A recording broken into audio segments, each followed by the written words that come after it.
Voilà, bonjour à toutes et à tous. Merci de m'accorder quelques minutes pour parler de cette affaire Stifa Grand Barack. C'est vrai que depuis hier, je reçois des pierres un peu de partout, mais il y a aussi les Camerounais qui essayent de me comprendre, même si c'est un peu difficile. Mais en principe, il faut comprendre que le post que j'ai fait hier n'était pas pour dénigrer qui que ce soit, mais c'était mon point de vue sur la chose. Donc comme on dit, j'ai pas le droit parce que je suis animateur, je suis journaliste, par conséquent, je ne devrais pas prendre parti.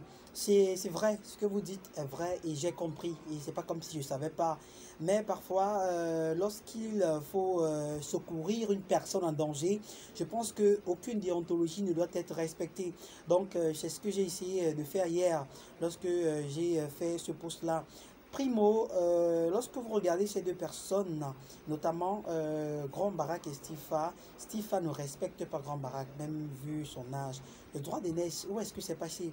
Stifa n'a pas le droit d'arracher les papiers, les documents intimes de Grand Barack. C'est ça mon véritable problème. Je le dis encore ici, c'est ça mon problème. Leur contrat ne me regarde pas.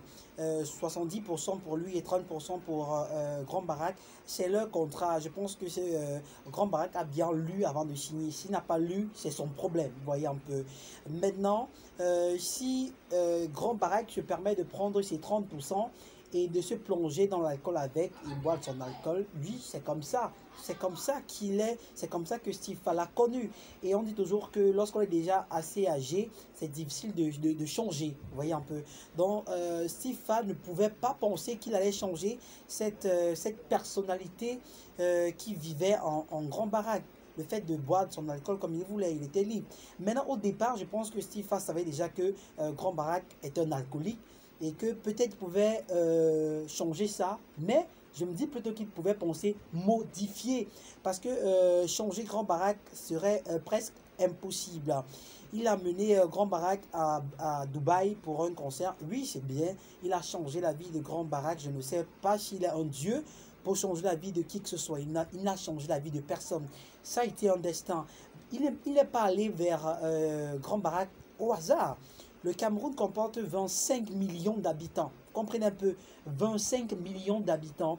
Et sur ces 25 millions d'habitants, Stifa a choisi une seule personne qui est Grand Barack. Ce n'est pas le hasard. Il voyait déjà en Grand Barack quelqu'un d'influent avec sa vidéo Lénéo. On a connu Grand Barack plus sur la vidéo sur Lénéo. Vous voyez un peu. Maintenant, la suite sur le clip, c'est juste parce qu'on a suivi le papa, c'est tout.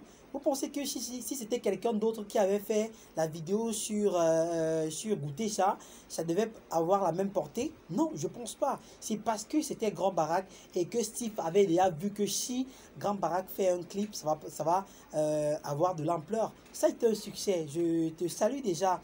Stifa pour ce travail magnifique, mais seulement il faut respecter Grand Barack, c'est pas ton égal, vraiment c'est pas ton égal, il faut respecter ce papa. Vous êtes certainement des personnes, des personnalités, vous êtes des papas, vous êtes peut-être des grands papas, mais aussi il faut imaginer aussi un instant que on vous appelle, on vous fait part du fait que un individu, un individu a confisqué l'acte de naissance de votre papa pour une affaire de contrat.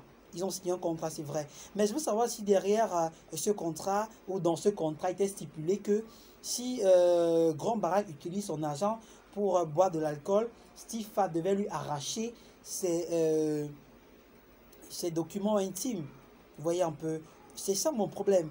Il n'a pas ce droit-là. Même si Grand Barack prend son argent, il fait quoi que ce soit avec, c'est son argent. Vous voyez un peu. Il a dit dans l'audio qu'il voulait construire une maison à Grand Barack. Oui, c'est bien beau, c'est même excellent. Maintenant, Grand Barack a son comportement à lui qui est parfois bizarre. Mais je pense que Stifa, en allant vers lui, savait déjà qu'il était comme ça. Avant que Stifa ne prenne l'engagement de signer ce contrat avec lui, il savait que Grand Barack était quelqu'un d'assez difficile à vivre. Donc il fallait juste qu'il s'attende aux répercussions.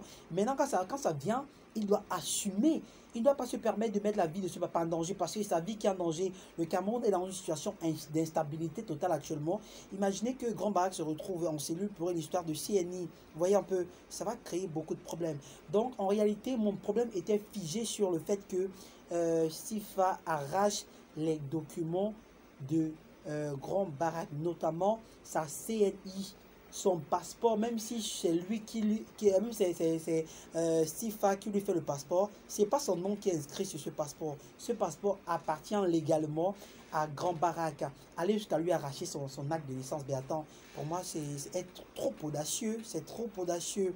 Donc c'est un peu ça qui me dérangeait. Et je me suis dit, je vais essayer d'en parler et je l'ai fait hier. Beaucoup de personnes m'ont dit n'importe quoi, d'aucuns m'ont insulté, mais d'aucuns m'ont quand même compris. Et ils ont compris en réalité que j'avais pas de problème avec Sifa, encore moins avec Grand Barak, mais j'essaye juste de donner mon point de vue sur la chose. Donc je prie vraiment Sifa de remettre les documents de ce papa. Si dans le contrat il était stipulé que si Grand Barak se permet de mal se comporter, Sifa avait le droit de confisquer ses documents intimes, alors il n'y a pas de problème. Mais si c'est au contraire, alors il faudrait qu'il lui remette ses documents. C'est très simple comme ça. Donc voilà un peu ma participation sur cette affaire-là. Je vais peut-être revenir si des personnes ne sont pas toujours d'accord sur la chose. Mais pour l'instant, je voulais juste vous faire comprendre en réalité ce qui me gênait sur la chose. À tout de suite.